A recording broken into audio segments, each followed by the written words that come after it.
Cidadão Brasileiro. Bom dia. Hoje, dia 4 de maio de 2018, falaremos sobre o atual presidente da República. Michel Temer assumiu o cargo dia 12 de maio de 2016. Como decorreram esses quase 2 anos de poder? As polêmicas reformas e a intervenção federal. Quais as próximas medidas? Quem é Michel Temer? Hoje no Jornal Cidadão.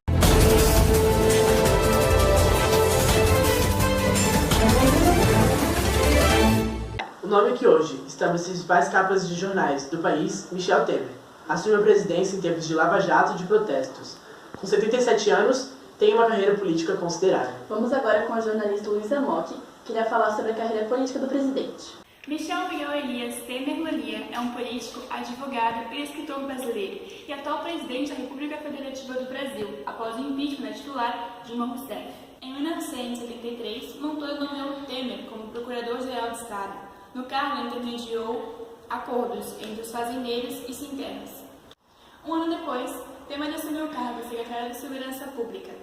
No cargo, ele criou a primeira delegacia da mulher do Brasil, em 1985. Tal medida teve uma repercussão internacional. O autor da lei que estabelece a aposentadoria compulsória para delegados após 30 anos de serviço, sendo que 25 devem ter sido dedicados ao serviço policial. Em 1986, Temer veio da Secretaria de Segurança Pública para se candidatar a deputado federal pelo Partido do Movimento Democrático Brasileiro, o PMDB. Em 1995, foi indicado como líder do PMDB na Câmara.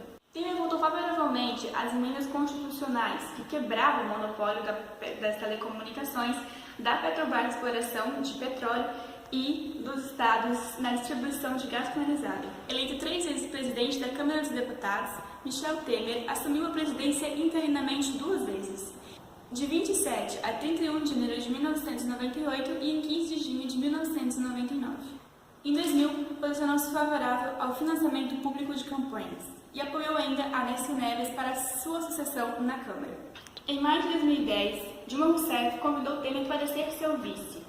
O programa do PMDB, entregado por ele a Dilma, defendia a autonomia do Banco Central, a manutenção política de metas de inflação, o câmbio flutuante, a ampliação do Bolsa Família e a extinção do ProUni, e a aplicação de leis contra a invasão de propriedades privadas produtivas. Em 17 de abril de 2016, a Câmara aprovou a admissibilidade do impeachment de Dilma Rousseff. Michel Temer foi empossado na presidência da República. Em seu mandato presidencial, Michel Temer sanciona a reforma do ensino médio. A partir de 2019, a carga horária do aluno deverá aumentar e ele poderá escolher algumas matérias. Matemática, português e inglês serão matérias obrigatórias e ocuparão 60% da grade curricular. Filosofia, sociologia, artes e educação física serão vistas como conteúdos e poderão ser inseridos em outras disciplinas, como por exemplo, filosofia e história. Os outros 40% da grade serão definidos pelas redes de ensino em pelo menos uma das 5 áreas: linguagens, matemática, ciências da natureza, ciências humanas e sociais e formação profissional e técnica. A partir de 2019, com o aumento da carga horária, o MEC acredita que até 2024, cerca de 25% das escolas terão ensino integral. Além da reforma do ensino médio, temos também a reforma trabalhista, que muda direitos e deveres dos trabalhadores e empregadores. E eu vou citar algumas das mudanças principais. O acordo sobre o legislado.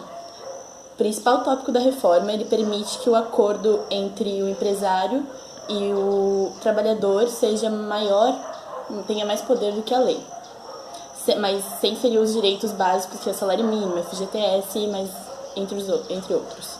Demissão em acordo. A lei cria um novo dispositivo jurídico, a demissão em comum acordo. Por esse mecanismo, a multa de 40% do FGTS é reduzida a 20%, e o aviso prévio fica restrito a 15 dias. Além disso, o trabalhador tem acesso a 80% do dinheiro na conta do fundo, mas perde o direito de receber seguro-desemprego. As gestantes e lactantes, elas só podem trabalhar em trabalhos insalubres se o doutor, o médico, assim permitir. O parcelamento das férias, ele permite que pode fazer uma divisão em 3 períodos das férias. Uma tem que ser superior a 14 dias e as outras 2 superior a 5 dias. A jornada parcial ou temporária, porque atualmente é 25 horas semanais, mas aí com essa nova mudança, são permitidas até 30 horas semanais, ou sem horas extras, ou também pode ser 26 horas semanais com horas extras. A jornada diária, ela pode ser ajustada conforme o empregado quiser, mas ela precisa ter uma compensação no mesmo mês e tem que respeitar o limite de 10 horas diárias. Chamamos agora a repórter Débora Boni, que obterá a opinião popular acerca da reforma da Previdência. Bom dia, Natália, bom dia, Gustavo, e bom dia a todos os telespectadores que estão assistindo na manhã de hoje.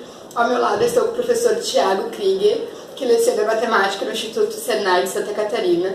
Então, Thiago, eu queria saber da tua opinião, como a reforma da Previdência Social vai afetar economicamente o Brasil? Economicamente o Brasil, em escala macro, afeta a vida de todo mundo. Então, do jeito que a gente está, do jeito que está a nossa pirâmide etária, que está começando a se inverter, a gente deixa de ter muito mais jovens do que idosos e começa a ter uma quantidade razoavelmente igual. E sendo desse jeito, como não tem jovem o suficiente para produzir e tem muito mais idoso, a nossa previdência quebra. Ou seja, tem menos jovem para produzir e para pagar a aposentadoria de cada vez mais idosos. Na tua opinião, a reforma é necessária?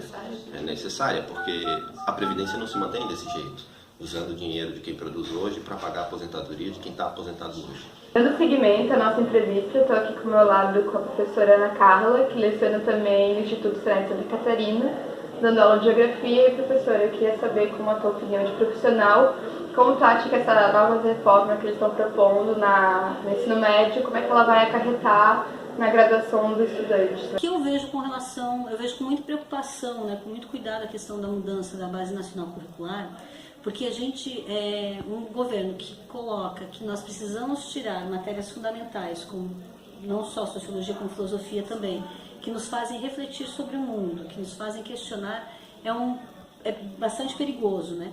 E a gente percebe que é uma tentativa de transformar a educação em uma educação tecnocrata, né? Transformar os nossos profissionais em bons apertadores de parafuso, sem um senso mais crítico, e não precisa ser crítico ou de esquerda ou de direita, mas olhar para o mundo e perceber que a gente precisa mudar, né? É uma forma de cortar custos, né? Precarizar, né? Não é só a questão do processo de tirar a sociologia e filosofia, mas também é o processo de você criar um notório saber. O que é o notório saber? Eu vou pegar uma pessoa, um engenheiro, por exemplo, que ele comprova que ele tem notório saber em química, ele pode lecionar. Né? Ele tem notório saber em matemática, mas ele é geógrafo, por exemplo, sem ter licenciatura, ele pode lecionar também. Então isso é bastante preocupante, porque nós estamos precarizando, né, do ponto de vista das escolas, estamos precarizando também a profissão de professor. Então, eu particularmente sou contra, né, é inegável que a escola precisa mudar, é inegável que a grade curricular precisa mudar, mas não dessa forma, retirando conteúdos programáticos, e sim melhorando, qualificando os profissionais, né, dando oportunidade para os estudantes também serem ouvidos, mas nós precisamos ampliar, né, essa discussão de mudar a estrutura da escola, o modo da escola. Né? Obrigada, professora. Finalizo aqui com a entrevista. Volto para você, Natália e Gustavo. Agora vamos falar diretamente com a jornalista Stephanie Leber para saber como fica a situação da Previdência com a intervenção federal. A intervenção federal no Rio de Janeiro foi decretada pelo presidente Michel Temer em fevereiro desse ano, e ela tem duração até o dia 31 de dezembro de 2018, quando também termina o mandato do presidente. E a intervenção tem influência apenas sobre a segurança pública do estado do Rio de Janeiro. Essa ação é algo previsto na Constituição de 1988 e é a única forma de forças federais terem permissão para interferirem no comando do estado. Dessa forma, o estado fica sob o poder de um interventor que é nomeado pelo próprio presidente. Nesse caso, foi nomeado o general do Exército, Walter Braga Neto. Com isso, o secretário de Segurança Pública do Rio de Janeiro, Roberto Sá, entregou o cargo. A medida foi tomada com o intuito de frear a situação crítica de violência em que vive o estado do Rio de Janeiro. Porém, essa situação ocorre também em outros estados, o que leva especialistas a acreditarem que em breve o governo de outros estados vão acabar pedindo pela mesma medida. Em decorrência da intervenção, a reforma da Previdência Social, que é um assunto que tem gerado bastante polêmica, fica em segundo plano, já que na Constituição fica proibido a votação de emendas constitucionais quando há uma intervenção federal. Porém, integrantes do governo afirmam que o presidente pretende anular momentaneamente a intervenção no Rio de Janeiro com o objetivo de votar, então, a reforma da Previdência. Encerramos com a programação de hoje. Um bom dia para todos. Bom dia e até amanhã.